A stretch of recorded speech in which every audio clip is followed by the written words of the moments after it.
नमस्कार मंडळी, सोनाली किचन कट्टा रेसिपी चॅनलमध्ये तुम्हा सर्वांचं मनापासून स्वागत करते। तर आज आपण रेसिपी न करता अगदी एक मस्त असा चटपटीत मसाला किंवा वाटण बनवणार आहोत। तर सुक्या भाज्यांसाठी सकाळच्या घाई गडबडीमध्ये मस्त असं जर वाटण तुम्ही बनवून ठेवलं, भाज्याही छान होतीलच आणि वेळही वाचेल। तर इथं मी भरपूर असे 1 वाटी शेंगदाणे घेतलेले आहे आणि अर्धी वाटी तीळ घेतलेला आहे। छान खरपूस भाजत एकदम मंद आचेवर ही प्रोसेस करायची। त्यामध्ये धने आणि डाळ घेतलेली आहे, भाजकी डाळ घेतलेला आहे, ते टाकलेलं आहे आणि 2-3 मिनटं छान असं परतून घ्यायचं। आणि इथं मी लाल मिरच्या घेतलेल्या आहेत, तुमच्याकडे नसेल तर लाल तिखट वाटताना टाकलं तरीही चालेल। तर बघा, अशा पद्धतीने हे सगळे जिन्नस एकदम कमी फ्लेमवर छान असे भाजून घ्यायचे। तर बघू शकता तुम्ही, मस्त आपले हे जे सगळे जिन्नस आहे ते छान भाजून घ्यायचे। तोपर्यंत भाजायचं जोपर्यंत त्यामधून खमंग वास येत नाही। तर ही जे आपण वाटण बनवतो, हे वाटण 2 महिनेसुद्धा टिकू शकते आणि आपण सुक्या ज्या भाज्या बनवतो एकदम फास्ट होतात। तर इथं मी कढीपत्तासुद्धा घेतलेला आहे, पौष्टिक आहेच आणि टेस्ट पण तेवढीच भारी लागते। तर इथं जिरंसुद्धा घेतलेलं आहे 1 चमचा आणि हे छान चविष्ट होण्यासाठी लसूण। आपल्याला दुसरा कोणताही मसाला टाकण्याची किंवा लसूण टाकण्याची सुद्धा गरज नाही सुक्या भाज्यांमध्ये। असं जर तुम्ही एकदा बनवलं तर 1 महिना किंवा 2 महिनेसुद्धा अशा पद्धतीने बनवून तुम्ही ठेवू शकता। जर तुम्ही ताजं बनवत असाल तर 8 दिवसासाठी सुद्धा तुम्ही अशा पद्धतीनं बनवून ठेवू शकता आणि भाज्या अगदी चटपटीत होतात आणि वेळसुद्धा वाचेल। तर हे सगळे जे पदार्थ आहे छान खरपूस रंग येईपर्यंत मंद आचेवर भाजून घ्यायचं। तर बघू शकता तुम्ही, ह्यामध्ये तिळाचं प्रमाण किंवा शेंगदाण्याचं प्रमाणसुद्धा थोडंफार जास्त टाकलं तरीही चालेल। तर इथं बघा, मी छान असं हे भाजून घेतलेलं आहे। तर आता खमंगपणा येण्यासाठी यामध्ये तेल टाकून घेते।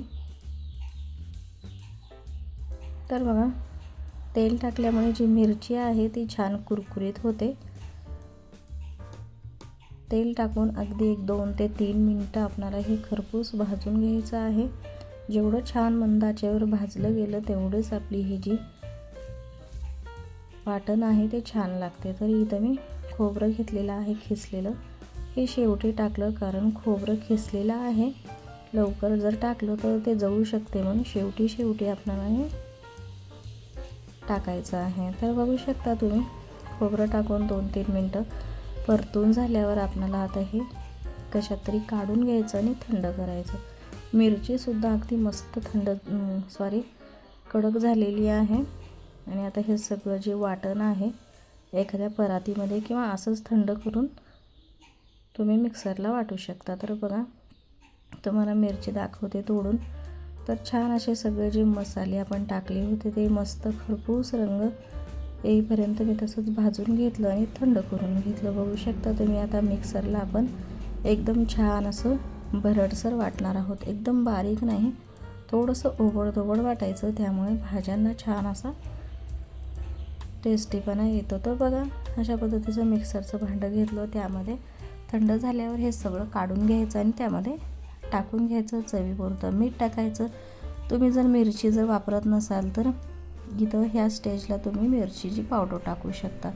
तर बघू शकता, जे हे वाटण आहे आपलं किंवा हा सुका मसालासुद्धा तुम्ही म्हणू शकता, हे जे आहे थोडंसं थंड झाल्यावर एखाद्या डब्यामध्ये भरून ठेवू शकता आणि हवं तेव्हा आपण सुक्या भाज्यामध्ये हे टाकू शकता। मसाला भेंडी, वांगं, बटाटा, टोमॅटो चटणी किंवा कशातही तुम्ही हे वापरू शकता। अशा पद्धतीची ही मस्त रेसिपी किंवा वाटणाची रेसिपी कशी वाटली कमेंट्स करा। व्हिडिओ आवडत असेल तर चॅनलला लाईक, शेअर, सबस्क्राईब करायला विसरू नका, कारण तुमच्या एका सबस्क्रायबरमुळे मला अजून व्हिडिओ बनवण्यासाठी प्रोत्साहन मिळतो।